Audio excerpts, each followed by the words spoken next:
22 жастағы өзімнің 700 миллион теңгелік автопаркыма обзор жасаймын.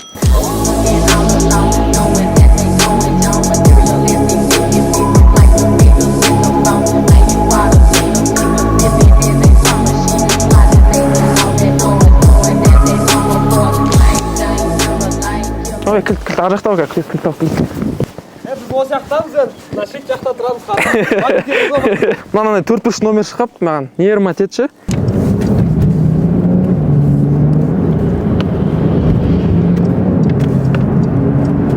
Қалай тартады екен? Негізі андай затқа да сене бермеңіздер. Көп адамдар Инстаграмда, енді мен де сондай контент жүргіземін ғой. Успех қазір өте көп. И адамдар ойлайды да, бір адамнан бақыттырақ, бір адамның проблемасы жоқ. Егер де видео ұнаса, автопарктыға разборым ұнаса, онда лайк басыңыздар, комментарий жазыңыздар, және де подписаться етуді ұмытпаңыздар. Келесі видеода кездескенше.